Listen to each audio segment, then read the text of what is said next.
Uh, I'm very sure, Mr. Speaker, that you know very well that the Committee on Anti-Drugs is very active on RA 9165. I am aware, Mr. Speaker. Oh, you are aware, Mr. Speaker. Thank you. If you are aware, Mr. Speaker, then what was the purpose of the privileged speech? I don't know if my distinguished colleague was present when I was mentioning an amendment on Section 21 of RA 9165, particularly exempting the media from being signatories in drug-related operations, particularly on confiscated items, Mr. Speaker. All right. Thank you, Mr. Speaker. The reason why I wanted to ask the good gentleman is because, you know, RA 9165 was passed already in the last Congress. And during this Congress, it has also been amended. And in Section 21 of RA 9165, I don't know if the good gentleman is aware, the Deputy Majority Floor Leader is aware that Section 21 has been taken up. Can you repeat that, Mr. Speaker? Tagalogin ko po. Aware po ba tayo na yung Section 21 po, ito po ay tinitake up po dun sa amendments natin sa RA 9165 in the committee. Kaya nga po, Mr. Speaker, kailangan natin balikan at bilis-bilisan po ang problema po natin sa Kongreso. Kaya po tayo napupulaan ng mga kababayan natin. Napakarami natin mga batas na kailangang ayusin, subalit hindi po naaayos, kaya kailangan po natin bilis-bilisan. Kung ito po ay na-take up, sana po ay mabilisan pa para kaagad po ito ay ma-review at magawan po natin ang paraan dahil ito po ay kahilingan ng mga kasamahan po ng ating Fourth Estate, Mr. Speaker. Tama po. Napakaganda pong suggestion po niyan. Since kayo po ay malakas po sa Senado, baka pwede pong sila pong sabihan ninyo dahil wala po tayong counterpart sa Senado. Tapos na po tayo sa amendments natin. At yung pong privileged speech niyo kanina, pagtanggal po ng media, personalities, pag dumarating ang inventory time, pag mayroong buybacks, wala na po sa provision. Pagdating ho natin doon, Mr. Speaker, we will do that. But for now, we really have to look into this, maybe push on and convince our counterparts in the Senate to pass this law immediately. Matatagalan pa po tayo kasi dadaan pa po tayo ng eleksyon. Pag hinintay po natin na umabot kayo ng Senado, ay isang taon na naman po yun. Congratulations po at inamin nyo na talagang panalo na kayo sa Senado. I'm very happy that a colleague of ours will be in the Senate soon.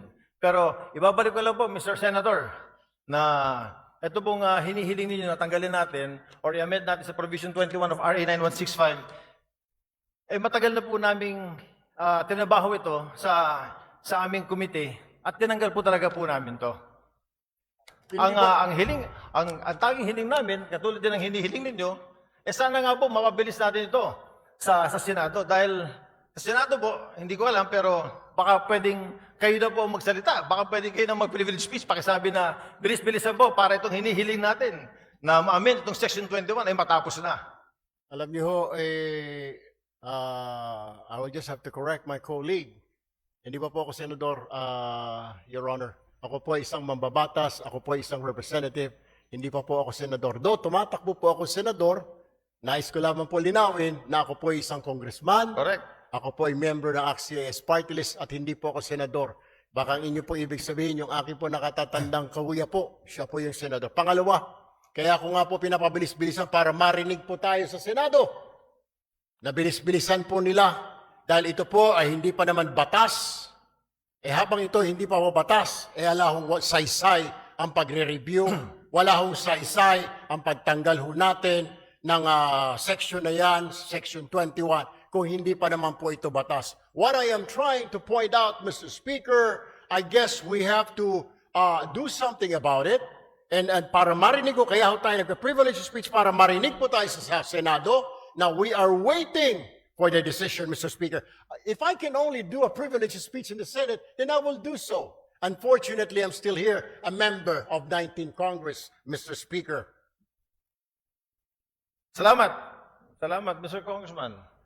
Sinabi ko lang po yung sinabi niyo na gagawin niyo pagdating niyo po sa Senate, inulit ko lang. But Mr. Congressman, we do something about it. We have done something about it. In the committee level, ito pong Section 21 na hinihiling ninyo ay wala na po. Alam niyo ho, Mr. Speaker, ito po ay nasa committee level. At tulad po na sinasabi ko, kaya ko nga po, I am pushing for it. Na bilis-bilisan po natin. Marami po tayo mga batas na pending po ngayon.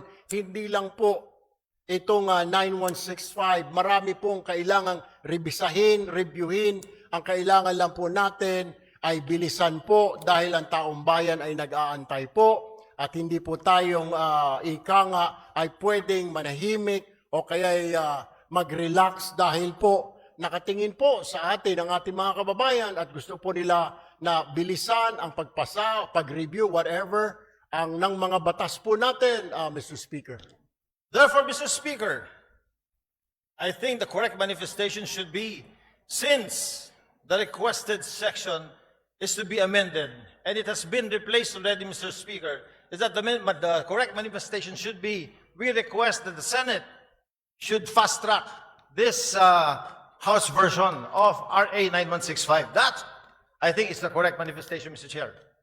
I will take that, Mr. Speaker, but what I'm saying is that the reason why I stood up today to remind not only our members here, but also our counterpart in the Senate, because I am sure they're also reviewing what we're doing here and watching us to fast-track. Kung meron man, kung nandyan na po sa kanilang mga kamay, na bilisan because we cannot dictate them. We can only suggest, Mr. Speaker. We can only tell them and inform the public that we already did this. Tama po ang ating kasamahan na sinasabi niya pong ni-review na po yan, inalis na po yan, para malaman po ng taong bayan na wala na po yan, wala na sa kamay natin yan po, ay nasa kamay na ng Senado para bilis-bilisan po nila. And that is the purpose of my privileged speech this afternoon, Mr. Speaker, my dear colleague, sir. Thank you, Mr. Speaker. Oh, I thought amending Section 21 was the main thrust of the privilege speech. I didn't know it was to fast-track the House version of 9165. But nevertheless, Mr. Chair, yun na rin po ang hinihiling natin.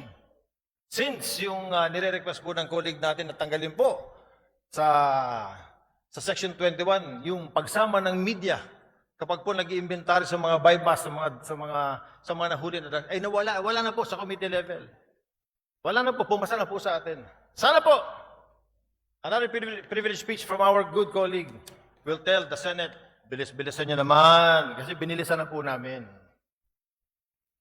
I wish I can, we will do that, Mr. Speaker, para makarating po itong ating mensahe sa kanila. Hindi naman natin pwede sila pong utusan, Mr. Speaker, kundi tayo lamang po ay pwede nating sabihin na nag-aantay po tayo. Kung naipasa na po natin dito sa Kongreso, then ang problema po ay nandoon. I guess we'll have to do or I have to make another privilege speech, Mr. Speaker.